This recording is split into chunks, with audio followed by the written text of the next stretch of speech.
Okay, so it's been a couple, like a week maybe? I don't know. Since I did my last video. I just wanted to show you guys that the next generation is starting to get out here and starting to get eggs, stuff like that. And there are, in this bin anyway, you start to see larvae already hatching out and stuff like that. So the next generation is here. They're slowly coming. See, there's clusters of eggs like right there and stuff. So pretty much what happened, from what I can tell anyway, from the last thing that happened with the videos, you saw that most of my cultures were dead. I'm pretty sure what happened was that they basically composted themselves to death. The temperatures got up to 120 some degrees. I wasn't irrigating the soil, or rather rotating the soil, turning it, aerating it. So that was probably one of the biggest mistakes that I made, was I didn't rotate the soil enough, so it actually ended up getting anaerobic and starting to kind of break down, and that, along with them eating the food, increased the heat like exponentially.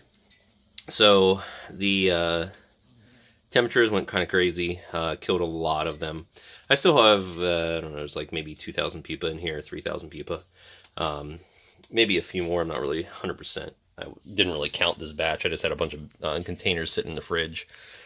So I took those back out, and they're hatching out as they go, and getting into this and stuff like that, but laying their eggs and getting into the hatching media. The next bin, I will not do the substrate quite as deep. I'll probably only go maybe 3 inches, and then the rest of it will just be food debris and stuff like that is kind of built up. That way the maggots can kind of sit on top if they get too warm, instead of burrowing to the point, you see a fly just landed on the lens, to the point that they get too deep, too warm. The heat will dissipate easier in a thinner substrate. So that's what I'm going to try on the next route here. And I'm also going to take a little garden trowel or little garden rake, and I'm just going to rotate the soil every couple days just to make sure it doesn't compost, and, you know, cook them. So that's one of the biggest things. And one of the things I did notice, it doesn't smell in here anymore. It smells a little bit like, you know, sort of old vegetables and fruits and stuff like that, but that's pretty normal. Prior to that, it smelled like ammonia, and that was the animals dying and the soil composting. So I took all that soil out, and I'm starting very, very fresh with that. So all the soil that was in there is now in my compost pile, which is great compost, honestly, but it just didn't end up being what I wanted it to be, which was a ton of maggots. But anyway, just want to let you guys know the update. Things are starting to build back up slowly.